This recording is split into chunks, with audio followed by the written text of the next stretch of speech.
안녕하세요. 신재생에너지 동향 및 국내 관련 산업 동향에 대해 발표할 1조 박지우입니다.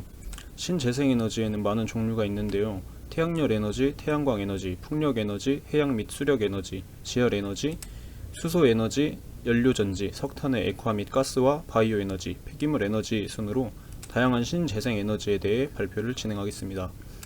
우선 신재생 에너지에 대해 먼저 설명드리면 화석연료로 인한 문제의 대안으로 등장한 에너지입니다. 새로운 에너지 전환 기술인 신에너지와 고갈되지 않는 에너지 자원인 재생에너지를 합쳐 부르는 말로 고갈되지 않고 지구상에 고르게 분포하며 환경 친화적이라는 장점이 있습니다. 반면 자연에서 얻는 에너지인 만큼 자연의 영향을 많이 받으며 초기 투자 비용이 큰 데에 비해 얻을 수 있는 에너지 양이 적어 경제성이 낮다는 단점이 있습니다. 태양열 에너지는 태양으로부터 방사되어 지구상에 도달하는 열을 이용하는 에너지로 태양열의 흡수, 저장, 열 변환을 통하여 건물의 냉난방 및 급탕 등에 활용하는 기술입니다.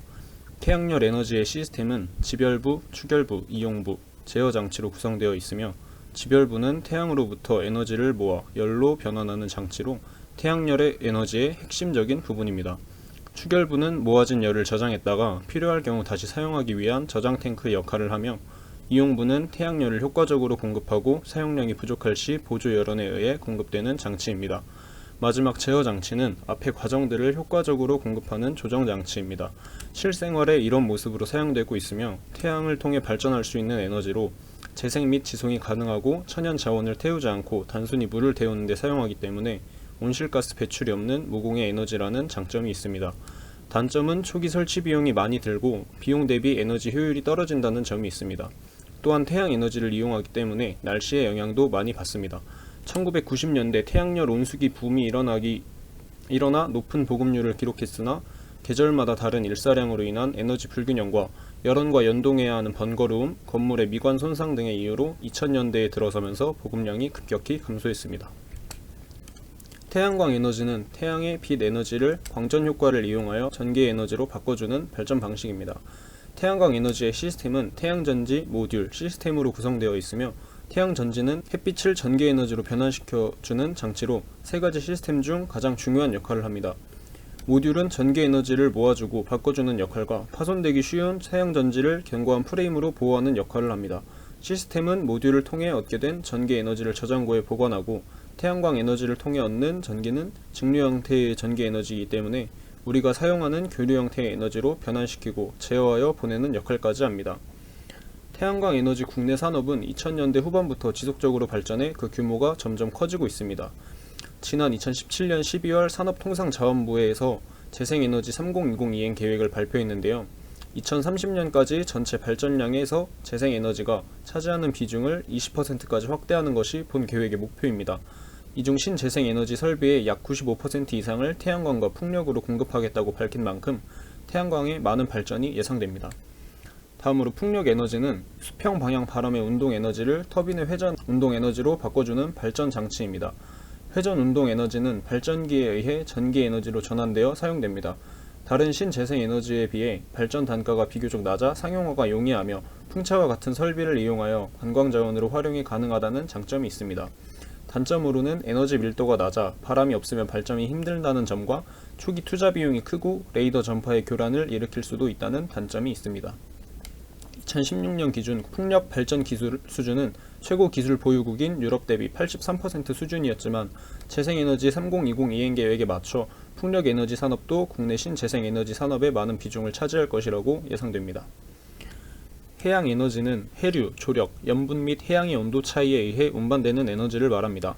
파랑의 운동 및 위치 에너지를 이용하여 터빈을 구동하거나 기계 장치의 운동으로 변환하여 전기를 생산하는 기술인 화력 발전과 조석을 동력원으로 하여 해수면의 상승 하강 현상을 이용하여 전기를 생산하는 발전 방식인 조력 발전, 조류의 흐름이 빠른 지점에 직접 터빈과 발전기를 설치하여 발전하는 조류 발전, 수심에 따른 온도차를 이용하여 에너지를 취득하는 해수 온도차 발전 등 여러 종류가 있습니다.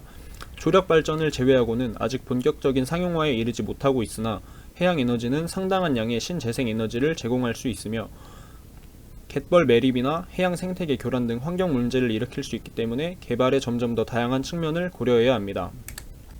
수력 에너지란 수차를 이용하여 교류 발전기를 작동시켜 전기를 얻는 방식을 말합니다.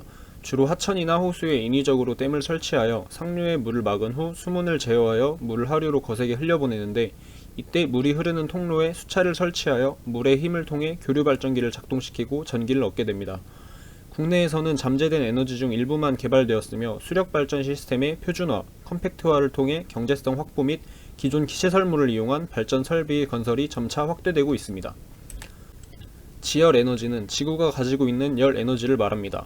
화산활동, 방사성 물질의 방사성 감쇄, 지표면에서 흡수된 태양에너지, 지하수 등을 사용하여 전력을 생산합니다. 장점으로는 공해물질과 이산화탄소를 배출하지 않고 장비 유지비 이외에 다른 비용이 들지 않아 구동 비용이 저렴하며 영구적인 에너지이고 날씨의 영향을 받지 않는다는 점이 있습니다. 단점으로는 다시 보충할 수 없는 재생 불가능한 에너지이며 지열 발전이 가능한 지역이 한정되어 있다는 점이 있습니다.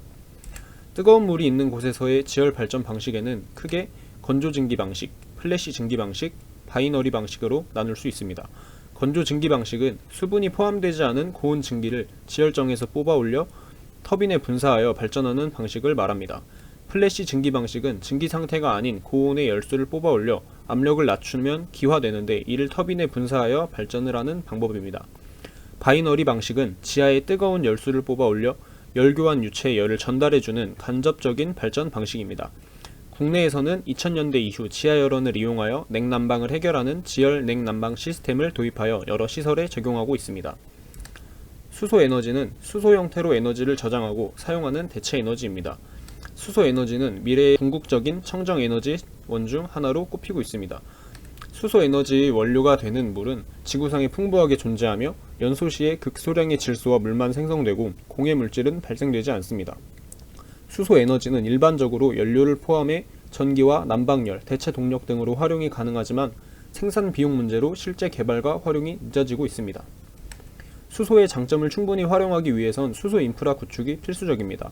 수소 전기차를 위한 수소차 충전소가 필요하며, 수소위원회 발표 자료에 따르면 각국 정부와 산업계는 2030년까지 5,000개 이상의 수소 충전소를 건립할 예정이라고 밝혔습니다. 연료전지는 연료와 산화제의 전기화학적 반응으로 전기에너지를 발생시키는 장치입니다. 여러 종류의 연료전지가 있지만 그 핵심 구성 요소는 모두 아노드, 캐소드, 전해질입니다. 아노드에서 산화작용이 일어나면서 플러스 전기를 띠는 수소이온과 전자를 방출합니다. 여기서 발생한 전자가 외부의 도선을 통해 아노드에서 캐소드로 이동하면서 직류 전류가 발생합니다. 그리고 전해질은 플러스 전기를 띠는 수소이온이 연료전지의 두 극 사이의 이동이 가능하게 하는 역할을 합니다.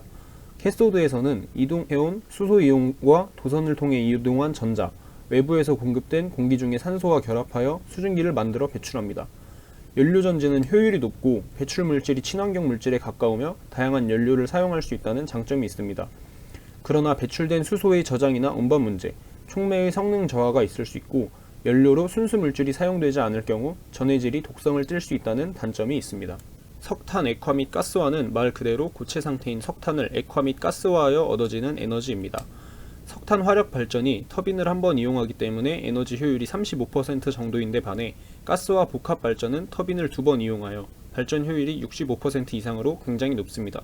또한 비산 분진에 의해 공해가 없으며 안전하고 친환경적입니다. 실제로 질소 산화물과 황산화물은 석탄 가스화 공정을 통해 90% 이상 절감할 수 있습니다. IGCC의 핵심 기술인 석탄 가스화에 의해 생성된 합성가스는 발전 시스템에 이용하는 것뿐만 아니라 합성 천연가스, 석탄 액화석유, 수소 및 암모니아, 메탄올, 요소 등 화학 원료로 생산이 가능합니다. 바이오 에너지는 바이오매스들을 직접 연소, 메테인 발효, 알코올 발효 등으로 변환하여 에너지원으로 이용하는 것입니다. 바이오매스를 에너지원으로 이용하면 에너지를 저장할 수 있고 재생이 가능하며, 물과 온도, 조건만 맞으면 지구 어느 곳에서나 얻을 수 있고, 적은 자본으로도 개발이 가능하며 원자력 등 다른 에너지와 비교할 때 환경 보전적으로 안전합니다. 폐기물 에너지는 가연성 폐기물을 활용하여 얻는 에너지입니다. 폐기물 에너지 기술은 크게 세 가지로 물리적 기술, 열적 기술, 생물학적 기술이 있습니다. 각종 폐기물을 처리하면서 이산화탄소를 감축한다는 장점이 있지만, 폐기물 보관 시 악취 및 위생 문제, 직접 연소를 통해 에너지를 얻을 경우 환경이 오염된다는 단점이 있습니다. 폐기물 에너지를 끝으로 많은 종류의 신재생 에너지에 대해 알아보았습니다. 이상으로 발표를 마치겠습니다. 감사합니다.